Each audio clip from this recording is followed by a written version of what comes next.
నమస్తే అండి. I'm doctor Shweta from doctor care homeopathy. ఈరోజు మనము అసలు మన కిడ్నీలను ఎలా కాపాడుకోవాలి? కిడ్నీలలో స్టోన్స్ కానివ్వండి, సీరమ్ క్రియాటినిన్ కానివ్వండి, యూరిక్ యాసిడ్ లెవెల్స్ కానీ ఇలాంటివి పెరగకుండా ఎలా చూసుకోవాలి అనే దాని గురించి మాట్లాడుకుందాం. ఫస్ట్ కిడ్నీలు అనగానే మనకు గుర్తొచ్చేది కిడ్నీలో రాళ్ళు. కిడ్నీలో రాళ్ళు అనేవి ఎలా తయారవుతాయి? కిడ్నీలో రాళ్ళు ఎందుకు తయారవుతాయి? బేసిక్‌గా అండి వాటర్ ప్రాపర్‌గా తీసుకోకపోవటం వల్ల. అంటే adequate amount of water. For 20 kgs of body weight 1 litre of water తీసుకోవాలి. ఒకవేళ మనం ఇప్పుడు 40 కేజెస్ ఉన్నామనుకోండి, ఫర్ ఎవ్రీ 40 కేజెస్ మనము మినిమమ్ 2-3 లీటర్స్ ఆఫ్ వాటర్ తీసుకోవాలి. ఇలా బేసిక్‌గా వాటర్ తీసుకోకపోవటం వల్ల డీహైడ్రేషన్ ఎక్కువగా అయిపోయి మన కిడ్నీస్ పైన ఓవర్‌లోడ్ అయిపోతూ ఉంటుంది. ఇలా ఓవర్‌లోడ్ అవ్వటం వల్ల మనం తీసుకునే ఫుడ్‌లో కాల్షియం కానివ్వండి, ఆక్సలేట్స్ కానివ్వండి, ఇలాంటివన్నీ కూడా క్రిస్టల్స్ రూపంగా ఫార్మ్ అయిపోయి కిడ్నీలో స్టోన్ అనేది ఫార్మ్ అవుతూ ఉంటుంది. ఒకసారి కిడ్నీలో స్టోన్ ఫార్మ్ అయిపోయింది. దెన్ సర్జరీకి వెళ్ళిపోతూ ఉంటారు. 10 ఎంఎం, 8 ఎంఎం స్టోన్స్‌కి కూడా సర్జరీకి వెళ్ళిపోతూ ఉంటారు. ఈవెన్ సర్జరీ చేయించుకున్న తర్వాత కూడా మళ్ళీ కిడ్నీలో స్టోన్స్ అనేవి రిపీట్ అవుతూ ఉంటాయి. ఇలా ఎందుకు అవుతూ ఉంటాయి అంటే కరెక్ట్‌గా లైఫ్ స్టైల్ మేనేజ్‌మెంట్ లేకపోవటం వల్ల.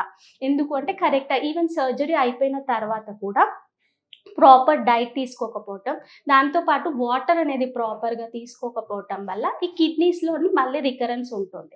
ఇలాంటి వాళ్ళకి హోమియోపతిలో మనం కిడ్నీలో స్టోన్ ఫార్మ్ కాకుండా ఉండటానికి, కిడ్నీ ఫంక్షన్‌ని ఇంప్రూవ్ చేయటానికి, ఒకవేళ వాటర్ తక్కువగా తీసుకున్నప్పటికీ కూడా విత్ హోమియోపతిక్ ట్రీట్మెంట్ మనం కిడ్నీలో క్రిస్టల్స్ డిపాజిట్ అవ్వకుండా చూసుకుంటూ కిడ్నీ ఫంక్షన్‌ని ఇంప్రూవ్ చేసే ట్రీట్మెంట్ అనేది చేసుకోవచ్చు. దీని ద్వారా కిడ్నీని డ్యామేజ్ చేయకుండా ఎక్కువగా మనము కిడ్నీ ప్రాబ్లమ్స్ రాకుండా ఉండటానికి చూసుకునే అవకాశం ఉంటుంది.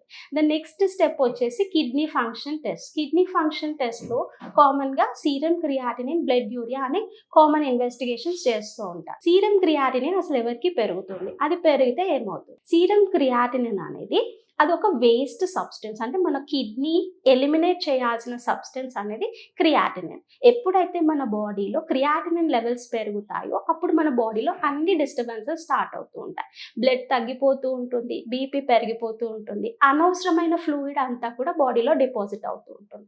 దీనివల్ల లంగ్స్ పైన కానివ్వండి, హార్ట్ పైన కానివ్వండి ఓవర్‌లోడ్ పడుతూ ఉంటుంది. దాన్ని ప్రివెంట్ చేసుకోవాలి అంటే ఉప్పు తక్కువగా తీసుకోవాలి. దాంతో పాటు ఈ బీపీ కానీ, డయాబెటిస్ కానీ ఉన్నట్టుగా అయితే దాన్ని కంట్రోల్‌లో ఉంచుకోవాలి. ఆ బ్లడ్ యూరియా అనే ఇన్వెస్టిగేషన్. ఈ బ్లడ్ యూరియా ఏంటి అంటే మన బాడీలో ఉన్న వేస్ట్ సబ్స్టెన్సెస్‌ని ఎలిమినేట్ చేస్తది. యూరియా అంటేనే వేస్ట్ సబ్స్టెన్స్.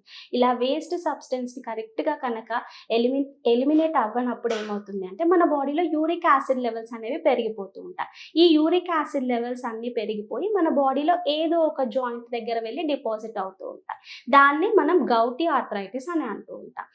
లైక్ మన బొటన వేలు పైన కానివ్వండి, లేకపోతే చిన్న చిన్న జాయింట్స్ దగ్గర కానివ్వండి, గౌటీ క్రిస్టల్స్ అనేవి డిపాజిట్ అవుతూ ఉంటాయి.